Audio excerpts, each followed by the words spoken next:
Hi, it's Larry Shiller, voice of Backgammon. Welcome. We are here live at the Chicago Open, 38th Chicago Open. This is the finals or semifinals. So it's a Swiss event, and it's between John O'Hagan on the bottom and Bill Calton on the top. John will be at the table shortly. This match is the end of a three-day weekend where lots of players from all over the country, in fact, all over the world, have come to get together and play backgammon in this American Backgammon Tour Championship.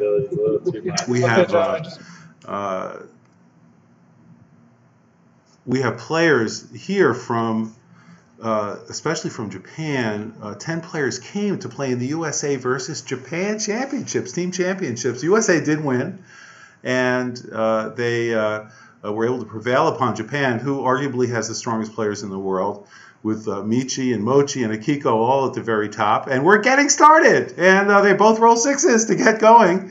So obviously it's an even match.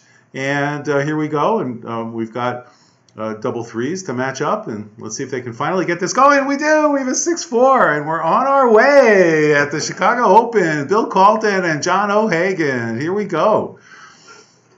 640 comes down and up. All right, 4-2, the proper play is to hit there and not make your 4 points. So if you're a beginner and you're wondering, what do you do? What do you do? You know, after a while, you just pay attention to what the bots have to say and just follow along with them. Double fives, nice roll. It's a good thing that red that John O'Hagan has buttoned up, or he'd be in trouble right now.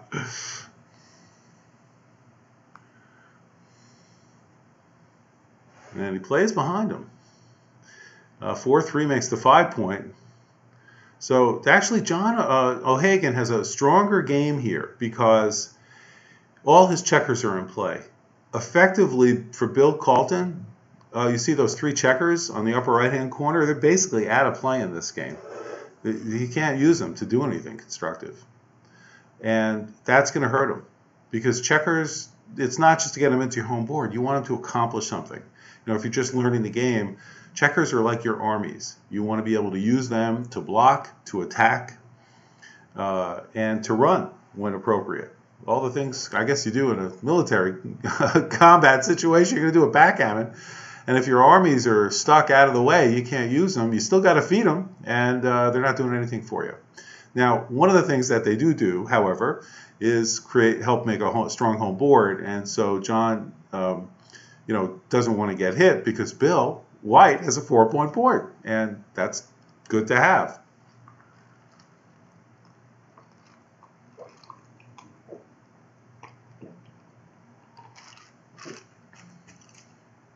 I think they lost one of the dice. They're looking for it. I see a 3 in the board. I don't see another die. So I don't know what happened to it. Unless I'm missing it. I'm just not seeing it. But John, it's John's play. Oh, so he's got a 3-6. Oh, there it is, right on the Voice of Backgammon logo. All right, and we've got a 3-2, and he hits. John did not want to get hit. It was a calculated risk. Bill had to roll a 3, and he did. And now John's going to roll a 3 or a 5, or oh, that's a great roll because he can come in and hit. You know, he's hitting on the home board, and as beginners you might say, oh, I don't want to leave a blot, a single checker, and because if I get hit, he's got to go all the way around to the beginning. And that's true. That is true. And there are times when that's exactly the right way to think. But it's also kind of a risk-reward thing, because if it doesn't get hit, is he in a good place where you want him to be? That you can fill in and make something constructive out of the use of that checker. So that's kind of the decision-making process these folks go through. Bill is lucky. He's hit 2 numbers right in a row. You know, the odds typically of hitting a number are 30%, could be more. But if the checker's close, it's 30%.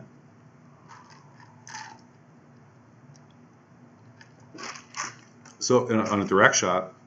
So basically, if someone hits 2 direct shots in a row, it's about a 1/9 chance. 1/10, 1/11 chance.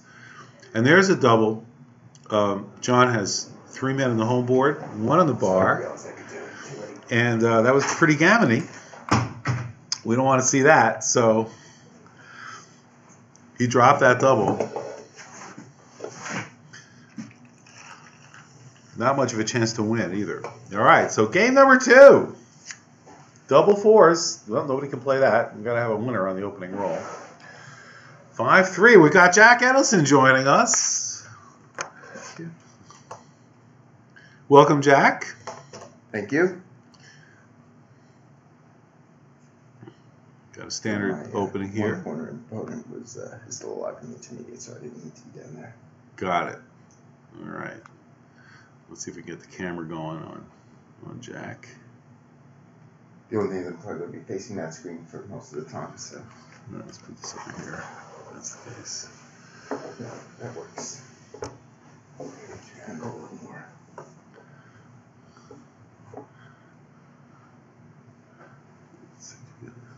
Blow it up a little. Yeah.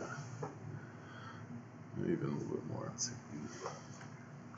I just got a little screen for the able to. Yeah, we'll get it. So the thing about a cube here, and John decided not to double, which seems appropriate. Doesn't quite have enough going with the 2-point board, even with 11 checkers in the attacking area. And a nice shot by Phil Calton. Got to roll some nice shots no matter how good you are if you're going to get to this point.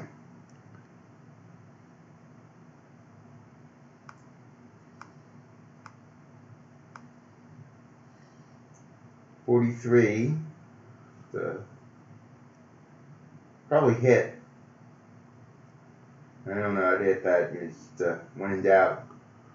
And you might get return hits, but boards are equal.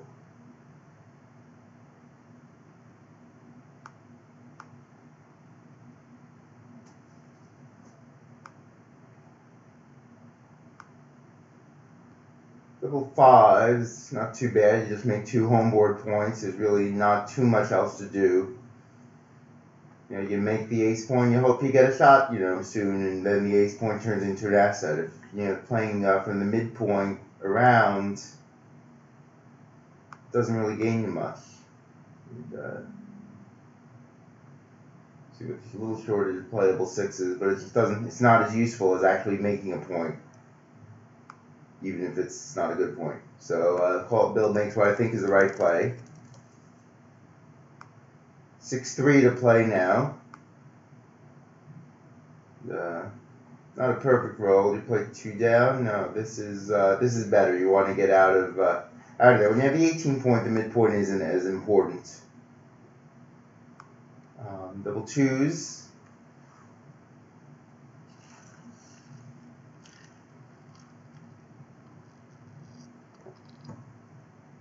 Stepping up with 1 makes sense. Bill's got to be ahead in the race. He wants the checker to see daylight, but he doesn't necessarily want to step up all the way and get pointed on and then get sent back to where there is no daylight. So I like stepping up with 1 of them. Now, what do we have for a race here? There's no need to count this, really. I mean, it looks like he's got to be ahead. Let's see. 39, 59, 93. Plus 24 is 107. 109 for Calton. 45, 65, 71. Plus 54, 120, 125, 138 for Don. So Bill is way ahead in the race. I guess what Bill feels is that he's outboard. Don is outboarded enough. He's able to step up to the 20. Don, exchange of hits is not necessarily going to be favorable for Don. I think he's got to hit being way down in the race. I would have stayed back on the 22 point if I were Bill, but it's a tough call. Or maybe it's not a tough call and Bill is right by a mile. Who knows? 2-1. Could this be a cube now? Not trailing in the race like this. There's too many ways. Let's say Don makes the 5 point and Bill rolls a 6. He'll really be regretting it. Oh, is okay. Almost forced. It hits. Yeah, it's pretty bad. See, it's a triple tiger. This is pretty bad. I mean, you could play 3 to the ace. This is an awful roll. Yeah, this is bad. Oh, it's so bad. Well, he's got to move a checker from 7 to 1. That's forced. You got to hit, yeah. Well, it's not forced to hit, but Right. it's most likely it's going to hit. If you're going to be awkward, you might as So well. it's going to kill a checker. Put him on the bar. You either leave a third shot or you kill a checker.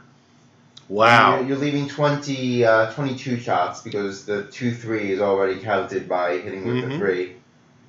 And you've got to hit. You're still behind in the race even if the 6s. It's much closer now. Put them on the bar. Sometimes they fan. Bill's thinking about doubling. I don't see it.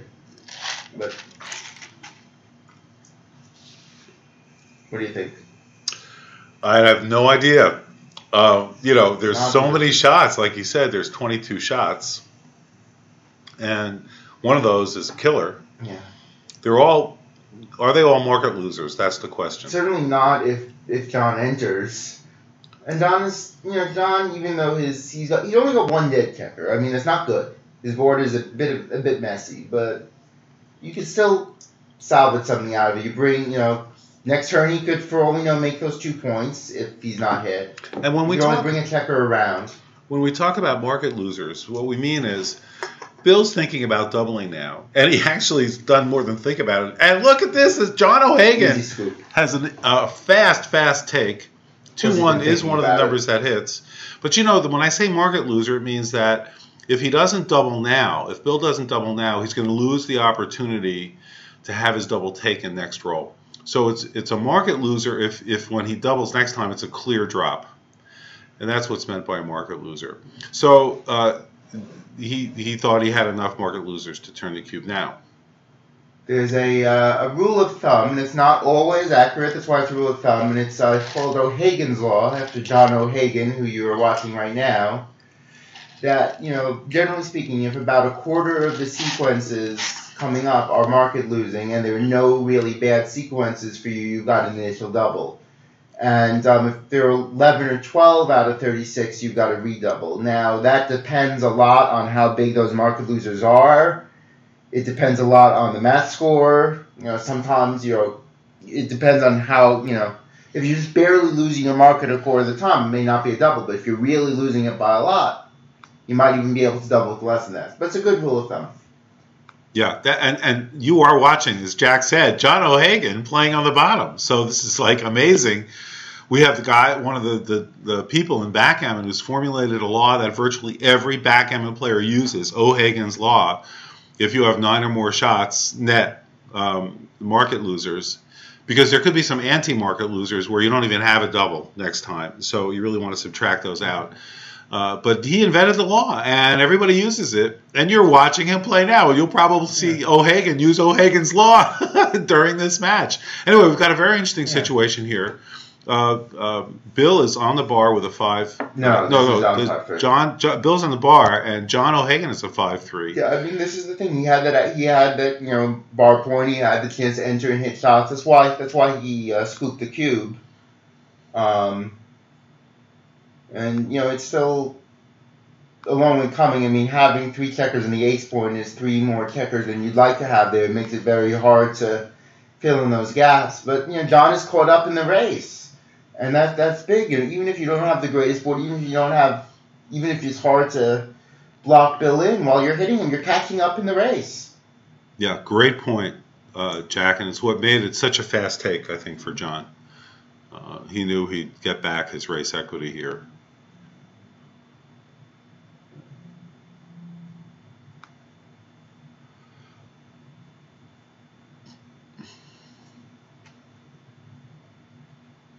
All right, so John is thinking real carefully about this double 3. So what are his options here? He's counting clearly, because now the race really does matter. If he's well ahead, he might consider playing 18-15, moving the stack up, just to keep connected. This is another play. He's minimizing the chances for him to hit, because double 3s and 2-3 hit, and he rolled a 2-4. He was still behind in the race, so this is very reasonable to keep that holding game. The other thing is it's more likely that Bill will wind up in shot jeopardy than now. He can hit. Does he hit here, or does he play 2 from the bar point? He's not really ahead in the race. The boards are equal. So hitting is right. Whack. And when Jack says whack, he means hit the checker on the 2 point. So John can play from 10 to 2. and hit and put Bill Calton's checker on the 2-point on the bar. And then he's only got 1136 chance to come in and hit that 2. Plus double threes to hit elsewhere. Yeah, so he's got a 2-3 double threes. Yeah. There aren't really... which is not a lot of shots. Numbers. The double 2s plays well. He can remake his board almost completely. 2-4 is a little awkward, but it hits, so it's worth it. 2-4 hits? Well, entering. I'm saying if he hits, then white rolls a 2-4. Yes, I see. The 8-point, but that's no big deal when you get to hit. Gotcha. Yeah. Gotcha. So, boy, he's thinking really carefully about this. So, I mean, another option is to play 15-7 and, get some timing, and if he's not going to be ahead in the race. What else is John's consideration? That's pretty interesting. Let's see if we can get the sound on here and see if we can get some ambiance from the room. Yeah, you can usually hear John talking to himself in these kinds of things. And that can be instructive. That can be very instructive. He is fantastic. I mean, his words of wisdom. We've good fortune to play him in doubles, and we got to hear Marcy Kassar and I played John O'Hagan and Dennis Culpepper yesterday in doubles, and they, of course, beat us. It did take them. They were losing 6-4 at Crawford, and they backgammoned us. So listen, any way you can win, that's good enough. I was, just to be clear, I was the one doing the rolling for the doubles team, so you can blame me for that, Marcy. So John does decide finally to hit, and he took a lot of time. Play B just seems, whatever play B is, seems too awkward. You were down 10 before the roll, so... And he stayed out, and John is turning the cube back. This is great. What's the race situation? I'm sorry, I don't apologize. So what is the race? He's down 2. He's down 2 pips. He's down 2, yeah.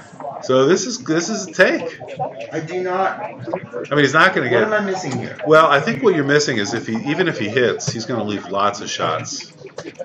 Right? If John can't make his board, and if he can, he's in good shape. But if he can't, if Bill comes in, where's he going to play his checkers? He's going to be leaving shots all over the place. I mean, John because he's stripped. One block. I mean, he enters 3. Like if he rolls, play, double 3s play, and 3-4, 3-5, 3-6 lead back. Like what if he comes in? All right, let's see.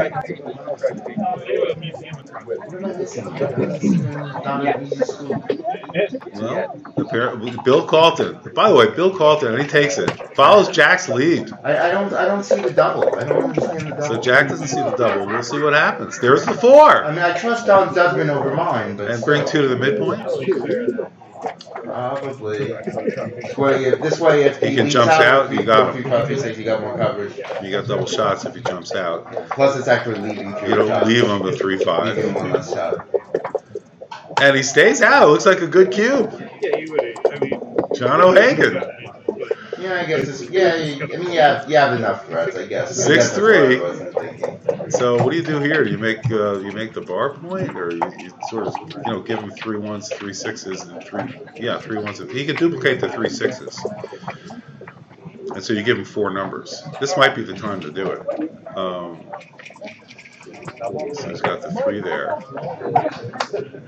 I guess he could bring a 6 in and leave him 3 1, 3 3, and 3 6.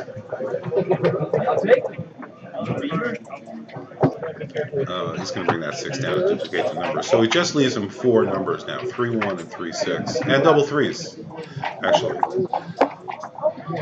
And he's looking at that. Now that is a much safer play. And if he comes in with a 3. That actually looks pretty solid. And look at how he's looking at this instead of making the bar. So on 3-5, 3-6, he gets stops. This was great. John O'Hagan didn't want to leave a shot. No jokers. Double 1s. He's trapped back there. So he can switch points. He's just going to bring it in. He's safe. He's good. If he rolls a 3-1 or a 3-2, he's golden. 3-6. Golden, too. What a great roll. There are some real bad rolls for John, like 6-2. Oh, no. Double 3s! He almost gets out of trouble. This is, wow. That's interesting. He didn't take time. He could have kept his board. No, this has got to be right. You just wait from the back. You don't stack up on a point. 3-1. You got to lift the block, I think. Doesn't really gain you much because on 6x you just hit and lift. And if you lift the block on 6-1, 6-2, you get shots. So what are you suggesting, Jack? What do you think you ought to do? You ought to lift the 16-point blot. It doesn't help him. Like maybe. Oh, I see. Just make the obvious play. Now he decides not to slot, which I think, as much as I love slotting, this is it's reasonable not to slot. Oh no! John O'Hagan turns it to 4 and rolls double sixes. Yeah. In retrospect, this was a good double because he had enough. If he closes the point and John Bill fans, it's a pass. Jack has seen the light. Like I said, I knew if John did, I must be missing something.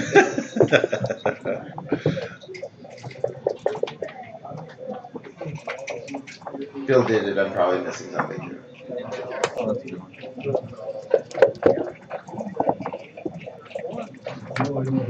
Go up here.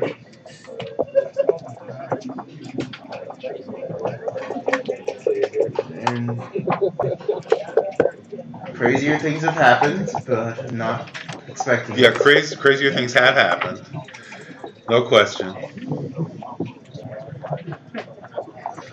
Exhibit A, Larry Shiller. Oh my gosh. Referring to a match we played last night. That's amazing. No, I'm just saying a crazier thing has happened, and you were that crazier thing. Oh, I see. Thanks, Jack. You're welcome. Take it as a compliment. Exactly, you should. So, all right. I'm just going to leave a little text message for them to straighten the board. Let's see if he gets his message. 2-1. All right. I think he's done. It's not Din. You could roll 2-1 a couple of times. Yeah. No, it's Din. No, it's not. He's got 9 checkers. Yeah, it's Din. No, it's definitely Din. Now it's really Din. 4-1 in favor of Mr. O'Hagan. That was a big comeback. Greatest player ever come out of Northwest Indiana. John up in Valparaiso is a big Notre Dame fan.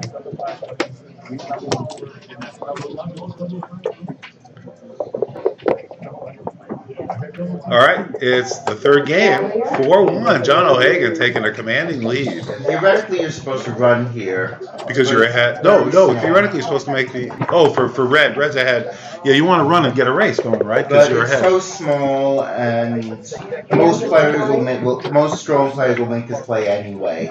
Because it's a little more complicated. It is a little more complicated. And people don't run with 6-4 anymore. I'll do it on occasion. Yeah. Theoretically, you're supposed to run with 3-1. 1-4. Oh yeah, you hit. 3-1. Yeah, it's supposed to make your 5-point, right? Not on 6-4. I mean, on 3-1. Normal scores you're supposed to hit. I don't know if 8 away, 5 away is different. It's a. All right. Well, he comes up. Is this the right way to move? Yeah, it works. 6-1. 5 point. You can hit, but and you're unstacking the 6. He's pretty stripped, so I mean, but I think this is right. He's got. Look at all the different triangles where he's got 2 points, and if you have 15 checkers, so you can have a maximum of 7 different points with 2 checkers on it.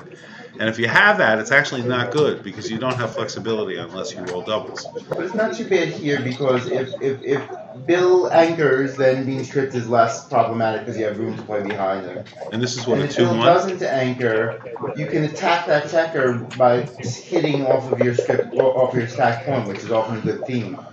Now another play here would be to just come up to the 4-point. Too many targets. Well, doubles would be a killer. So this 4-2. And he's going to give him 5s. Love to hit with an ace.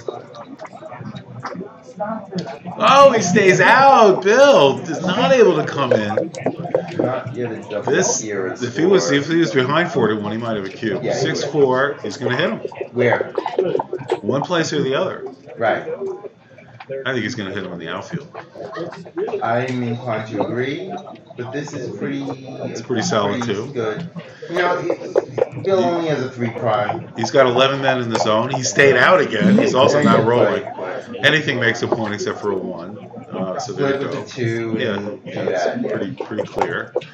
You're So you can see next time, unless he rolls doubles, John O'Hagan's going to make a point. Double 3 is very, very nice. Oh no, maybe not. What a great roll! Comes back in the game, saves it. And look at this! John O'Hagan rolls double 3s. He can't come in. This is at least good enough to double. He's got 3 blots and he can't hit him. Yeah, but that's okay. Oh well, he could hit him on the 1 point.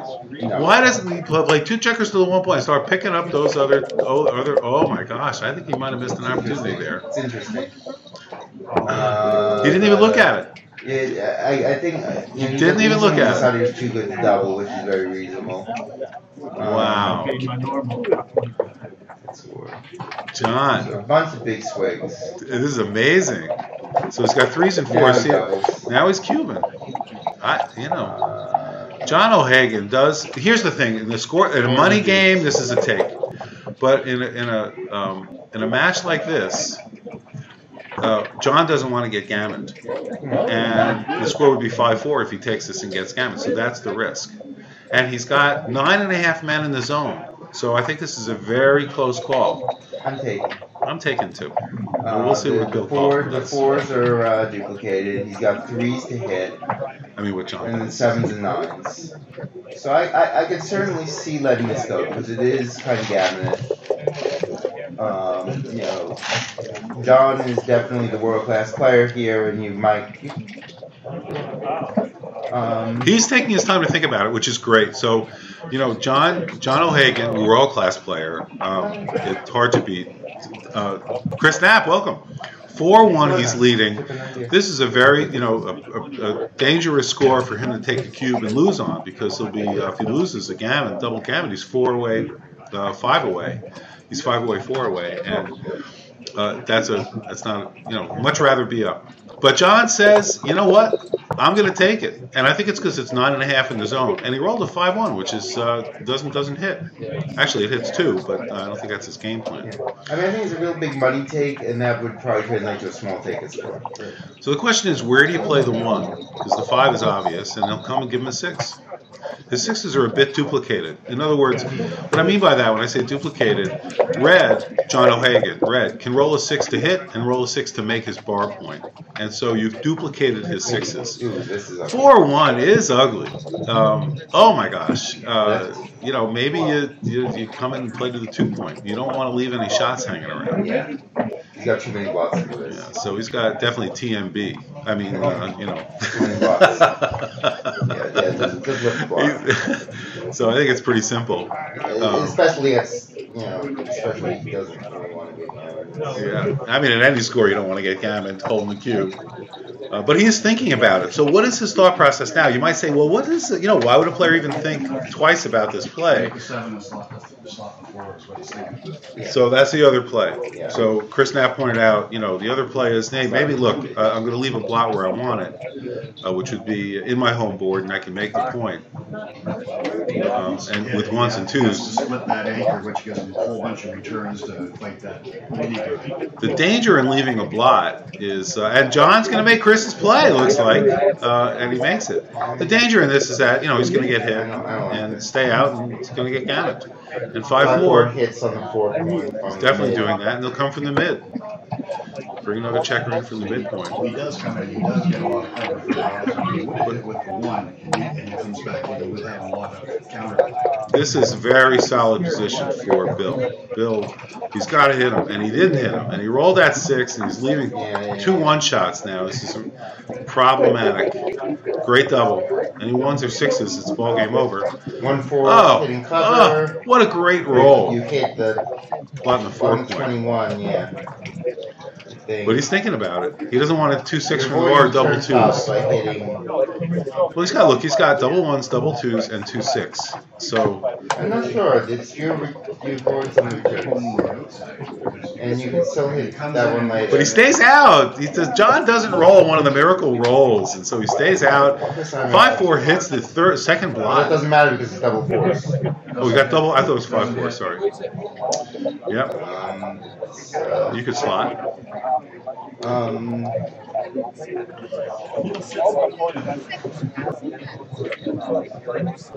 See what he ends up doing. He doesn't know what to do, and I don't know what to do. It's hard to know in this situation. I think you would use the stop and making the mid.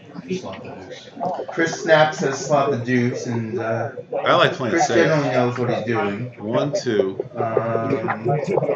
I don't really see why you'd slot the deuce. Doesn't make it's sense. necessary to me to slot the deuce. Getting hit with the 2 does potentially. Oh, he's a 1-5, and he's able to hit him. Still a lot of trouble. I mean, John is a bunch of miracles for John to come out of this. 2 more, but 3 enters and 1. You just find. I don't know. You could probably 3 to 4. He could play 3 to 4. Give him 1-6. 4 to 3. I wouldn't give him a shot to. Takes a prime to beat him. Takes the prime to beat him. 6-4 makes that look correct. Yeah, you make it 1. Okay. You gotta make it. You can run out and. Well, the only thing is, if he makes the deuce, he's got 11 shots that are going to break. Well, it becomes fewer because, I guess John probably won't. Well, 3-1 double ones don't break. And maybe you do run because what is John going to do to hurt you? 1-6 is going to hurt you. 3-2 is going to hurt you a little, but it still takes a bit. I don't know. I really don't know. I think Bill is justified in taking his time on this.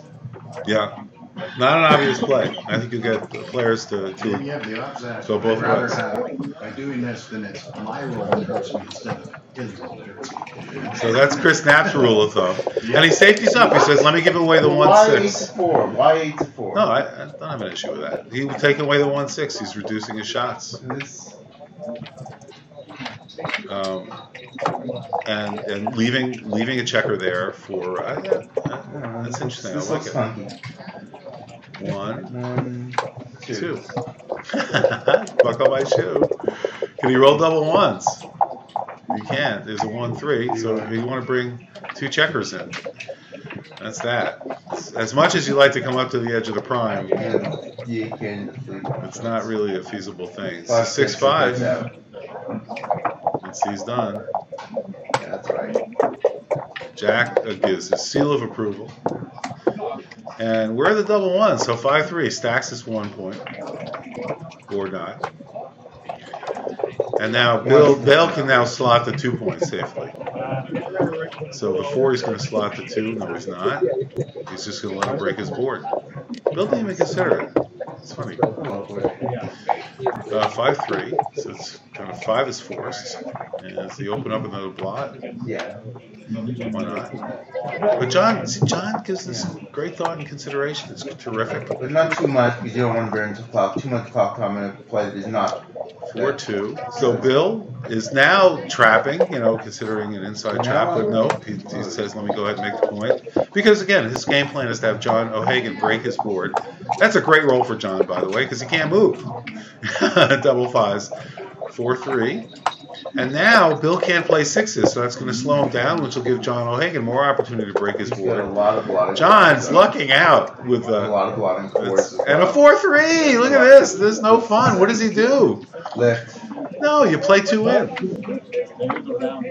And back, go for the backgammon. Yeah, it's definitely. Great confidence. Voice backgammon says, play them both in. You got to clear the bar anyway. It's a hard thing to and now you're in this game forever. Why break the 6 point? He's going to look at it. Bill's going to reject this play. I guarantee it.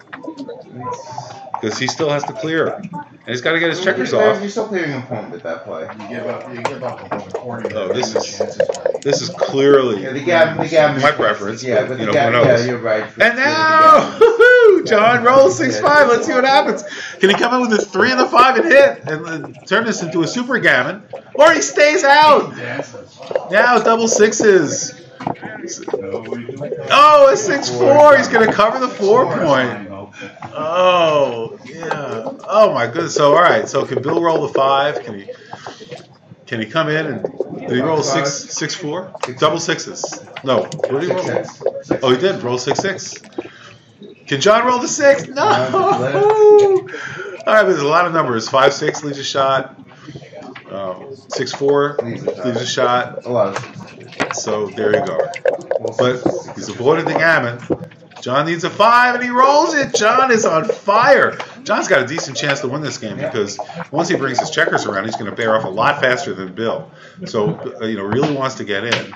There's a 6 and he's looking at either hitting. Yeah, he's looking at hitting. Possibility hitting and building back a 5-point board. Chris says hit. I'm getting there. I have no idea what the right play is because I know 6s work well for John. So if you come out with a 6 and he hits you, okay. But why bring a second checker into the fray? You gain a pip. You're going to get easily twice as many gammons than losses. So the choice is you can get more gammons. So that's a reasonable argument. Another thing is if John stays out, as he does almost half the time after you hit, that really buys you some time. All right, so Bill decides not to hit, but to come out. Bill's trying to win the game. 5-1 does hit. Now if he rolls a 6-2, he may want to hit. But not even then. He rolls a 6-3, he's hitting. 6-5, he's not. And now he's got coverage. Look, John has a reasonable play for this game. 6-2, what a perfect roll. So he's debating, he's going to hit. This is red 6-2. Oh, it's red 6-2. Sorry, yeah.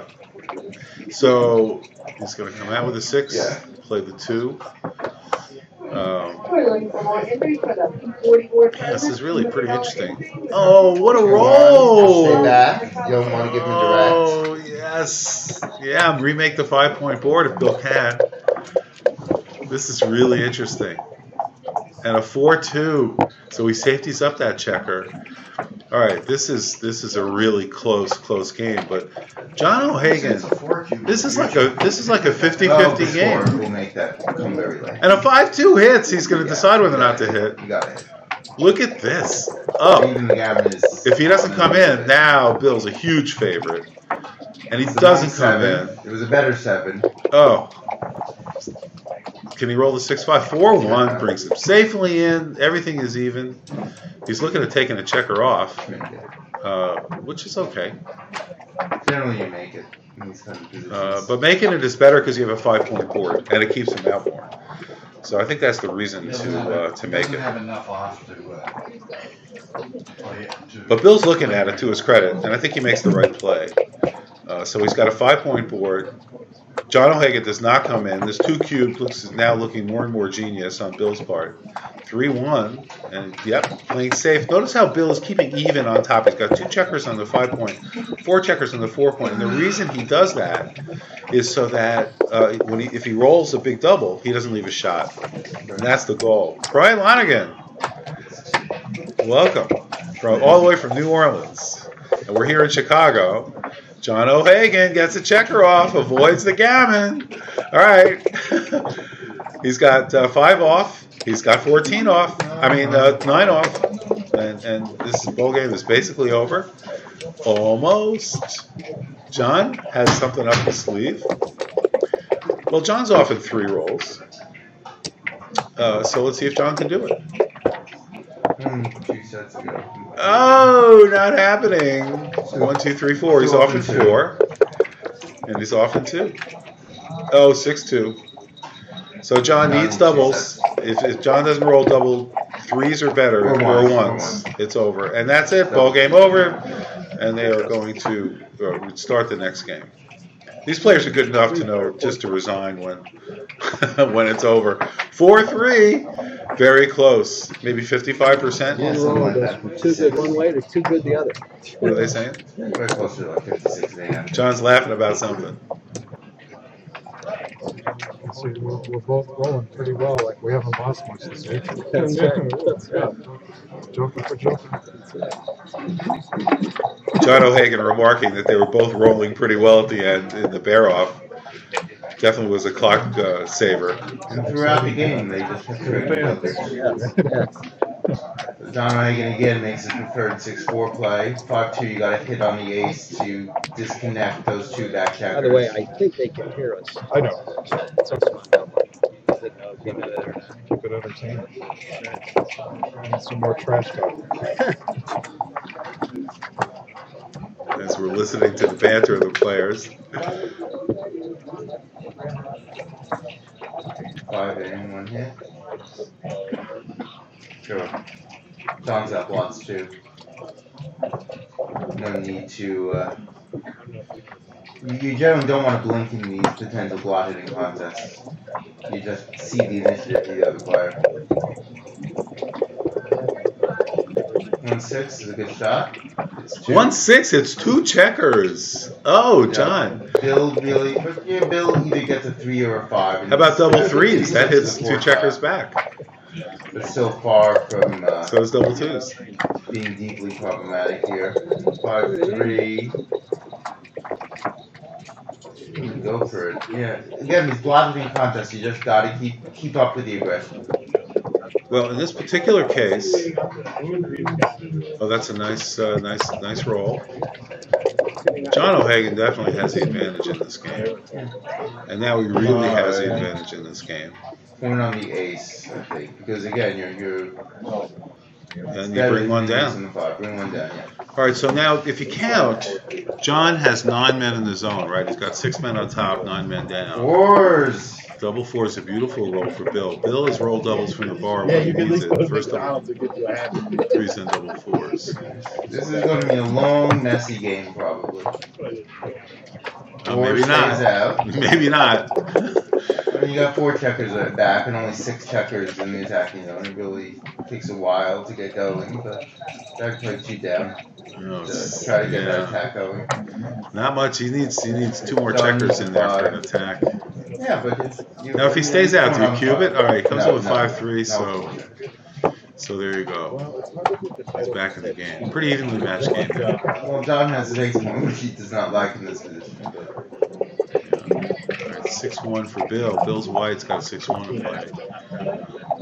I was up way too late last night to offer any sort of meaningful commentary on a messy game like this. So 6, it seems pretty clear to make the bar. Lunch is now being served. It does. Sandwiches, although it's for sure. And then for the 1, maybe I switched up this year. We got maybe 9 to 8 you instead of 4 to 5.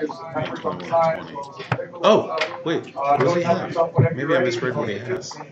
I misread what he's got. I think it's Enjoy it. 6-1. Maybe after this All right. game, Wow, I'm good. I'm surprised. after this game.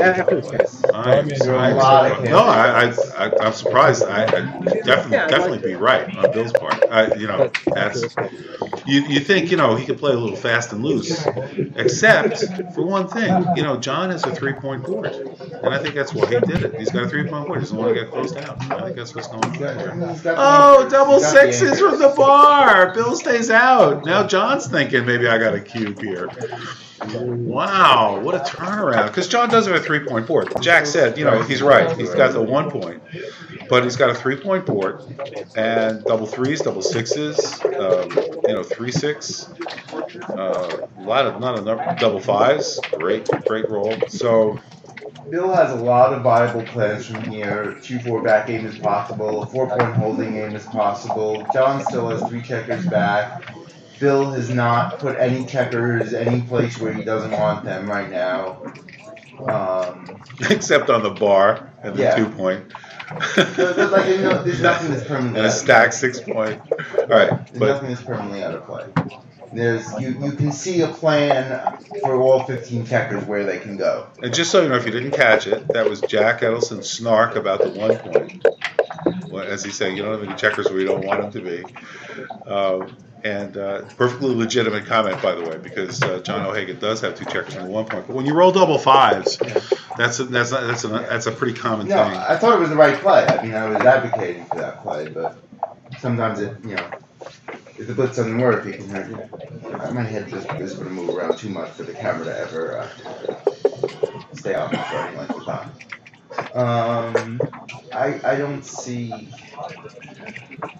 double here. I don't see the cube. Oh, Where yeah. is the cube? Where is the cube? The cube has disappeared. We're calling missing cube. Maybe that's what John's thinking about. He doesn't know. It's not that he wants to double. He just wants to be able to double later. He's not doubling. Where is the cube? Maybe But we're missing the cube. Maybe it either is on the side of the board past the clock, or it got inside the scoreboard. Maybe it must be behind the clock. It's funny. So we're not seeing the cube. I could pan the camera. Oh wait. I mean, John's thinking. You know it's there somewhere, and that the players will find it if need be. That always happens. And so this is Larry Shiller, voice of Backgammon, broadcasting live. I've got Jack Edelson with me doing commentary, and as he gets himself into camera range, he decides not to double, and he rolls at 6-3, and he's got a choice of the threes to make the 2-point or not. You could just You're hitting. Well, that's interesting. You want to hit because. And he is going to put 2 on the roof, in the air, so he can get a shot at the 3-point. Checker on the 3-point. Yeah, he stays out. So now he's too good to double. He lost his market. I really don't see how he's too good with the blog known board that had no coverage for it and 3 checkers back. I don't. Comes in with the 2 and he hits. And here comes the 3-4 from the bar. Now he's cubing, and there he found it. I think these players are. I'm estimating Calton's position much more highly than the players are, or than Donna's. So John has turned the cube, and Bill Calton has a tough decision to make. You know, John's going to wait because he's ahead 4-3. Bill doesn't want to get gammoned. Do you take this, Jack? I am incapable of dropping this. I'm not saying it's a take. I'm saying I'm not capable of dropping this. Well, but I also. Bill's in it to the end, right? He's got the 4-point, so why not take it? Because you can get gammoned, but I'm probably misjudging, but I thought John had no double 2 turns ago, and he had a double last turn. And yeah, we'll see what happens. I guess he has a double this turn, but I tend to underestimate.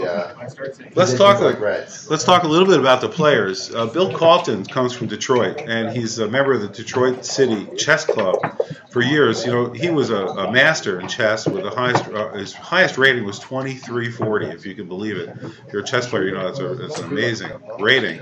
And Bill is dropping the double. John goes up 5-3. Bill picked up backgammon about 10 years ago, and he's not a well-known player to people outside the Detroit area.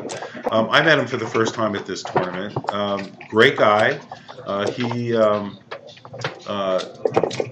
has been starting to come to tournaments, and he's doing really well. Of course, his record, I think, is 9-1 so far, something like that. He's won 90% of his matches, which is unheard of in backgammon.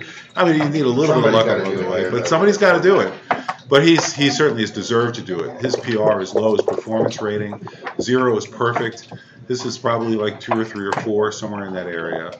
He's done a great job with that. So we're really happy to have Bill here. He does. He works for Fiat Chrysler. Bill is I think a quality. He's involved with supplier quality, and used to be in banking previously in his career. Loves his work now. They've apparently, they need great people at Fiat Chrysler to be sure their quality is good, and they did have some issues, I think, with some things, but as many auto companies did, and looks like they've got the right person to try to deal with it. And so that is a little bit about Bill Calton. We're very happy that he's back in the game and joining us at these tournaments. He's really a wonderful addition. I believe he won Cleveland a couple of years ago, but I could be wrong. I think you could be right, Jack. It's the first time for everything, but I think that might actually be right. I think Cleveland, local here in the Midwest. And Jack, you're welcome to just move that around if you can see that. So it gets on you. All right, and there is the cube. We've got the cube. Boy, this is a tough situation for Bill. He's taking it though, and I think it's partly because of the score. It's a reasonable take. He's not on the bar. You know, Good things can happen when you're not. 3-2 hits 2 checkers. John is going for the gusto. This could be Yeah, and John is 10 men in the zone, which means this is really, really dangerous. He's got to come in, and he comes in with a 1. Boy, Bill could lose the match and knows it, because if Bill loses a double gammon, the match is over.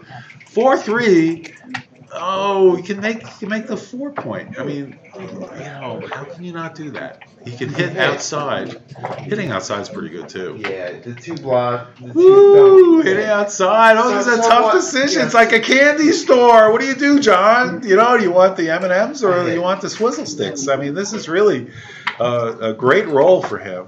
However you look at it, he would have made life easy, roll a 5 or a 6 of some sort, and you cover the blot in the 2 point. He can't cover the blot in the 2 point. Hitting is harder than making a homeboard point.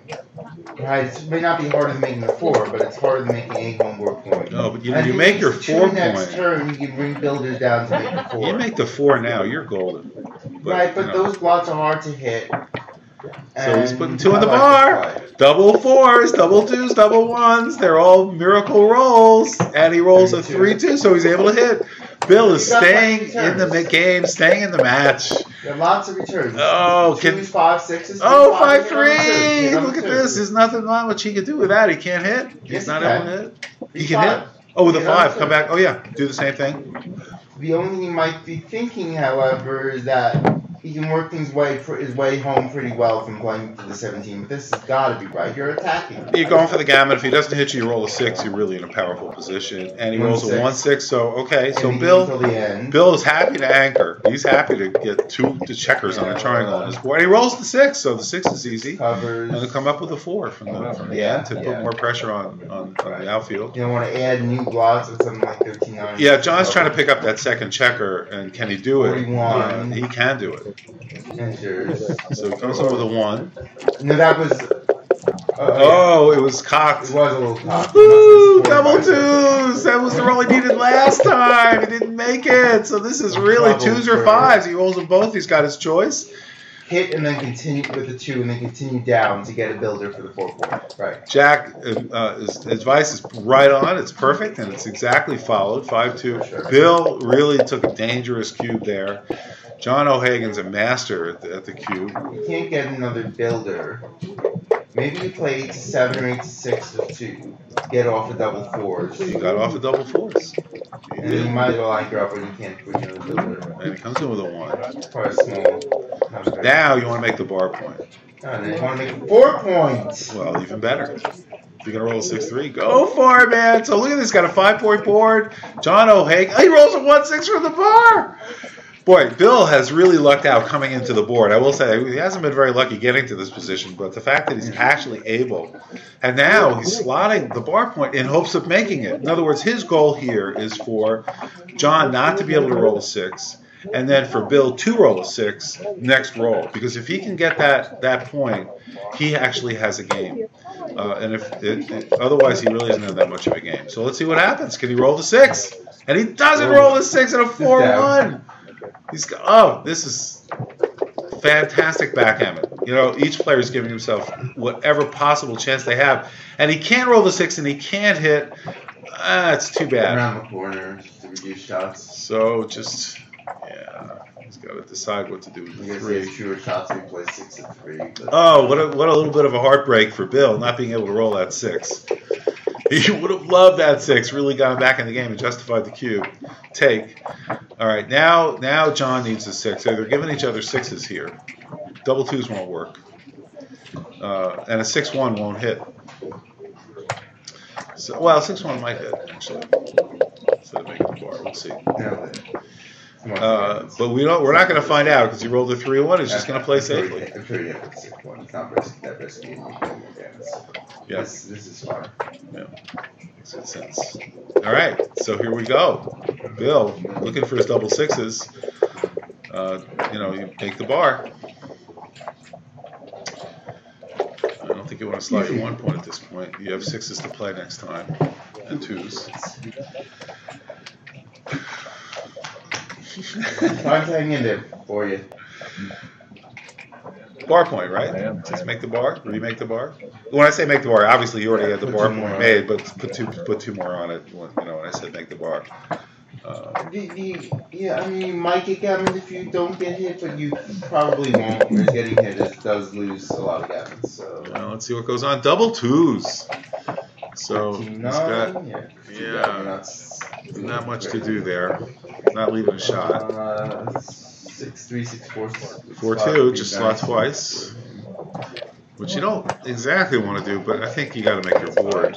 But now, so now is the John time for to John run to out. run. John's going to run out if he can. There's 6 is coming You right out. You just run out, and then you It's decide, going to duplicate. What what numbers am are I going to duplicating? duplicate? But I think it's the ones you want to duplicate, because that's the one that picks up the... Yeah, I think But that's the right. other idea, though, is playing 4-3 to stay connected. Yeah, so he's got those two Maybe more important choices. to duplication. That you can play a lot of 6s with only leaving a fly shot off of by breaking the 9 point next turn. Yeah, so we'll see. They're both two competing factors. Yeah. I think in the mind. connectivity is more important. John thinks duplication is more important. Probably counting some stuff. Well, 7s play a lot better this way, Also, this and any 6 plays this way. yeah, the fact that double 6s hits is irrelevant because Bill actually will not hit with double 6s. He'll just make the bar point. He's looking it over, so he's looking at both plays. This is mine. You know, it's funny. Some of these situations, it really doesn't matter. But some of these situations are highly what I call sensitive, where if you make the wrong play, it's the right play. It's a huge advantage over making the wrong play. Wrong play is a blunder, and that's sensitive. This could be one of those sensitive situations, and that, by the way, is what makes a great player great. They know what situations are sensitive, and then they take the time on those. All right, 6-2 hits, which he's definitely not going to do. 6-2 comes out. I think you come out and make the 4. No, you just lose too many games. Stepping into a double shot like that. Same reason he didn't come out earlier with that 6. And that may be totally right. Just make the ace. I like coming out though, but maybe that's way too risky. Gammon City. Safety everything up. You've got shots next turn. So this is not a long-term view of this game. Bill is, has his 1 and 2 points. 6-5 is a nice shot. It's 9. I know what I do, but I can't help it out. Yeah, this is good. Well, he can play a 5 and he can slot the bar, but Going to the 8. duplicates the 2s, gives a few. 6-1. No, But 6-1 is okay because you got a shot back at the 4. yeah, but you do not want to. I mean, ultimately, Bill's game plan is to roll boxcars here. I'm not sure about this play, but it doesn't. He's giving him the boxcars, but it's good for him anyway. And he didn't roll them. It was a 3-2, and he made the right play. He'd be in trouble otherwise.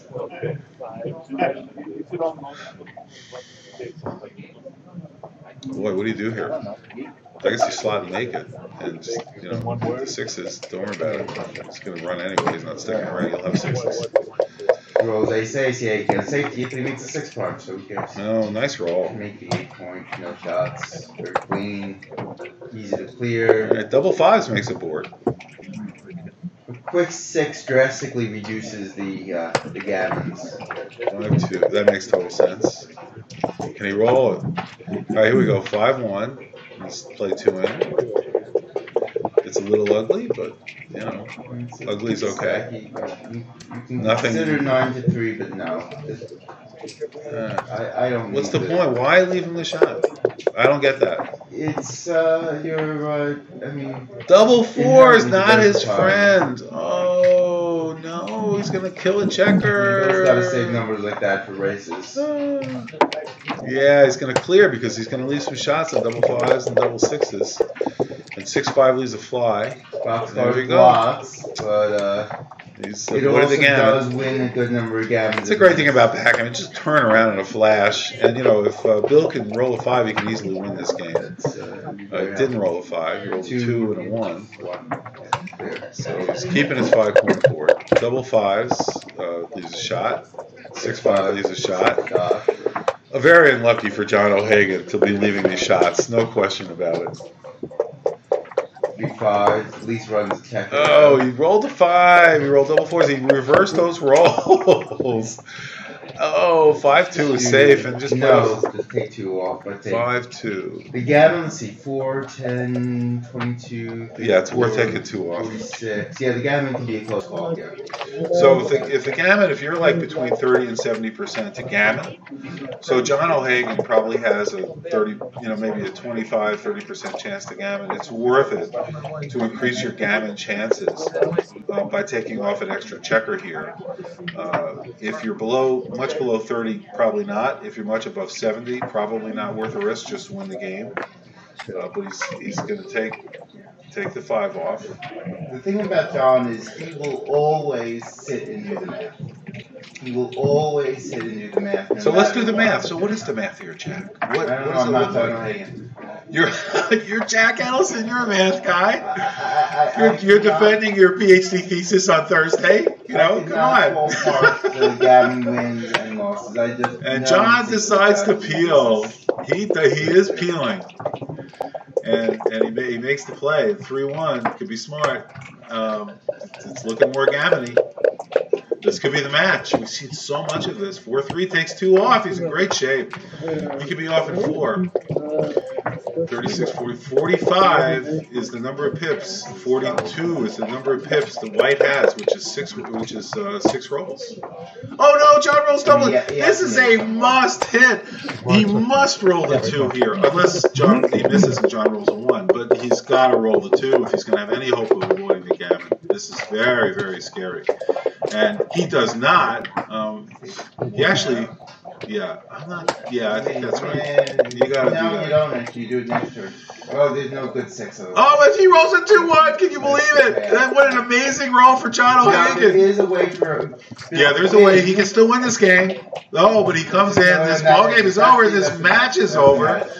And he concedes. This was a great match. Oh, what a finish. John O'Hagan comes in with fantastic rolling at the end. Great strategy. Planned for the gammon. Got the gammon. Wins the match.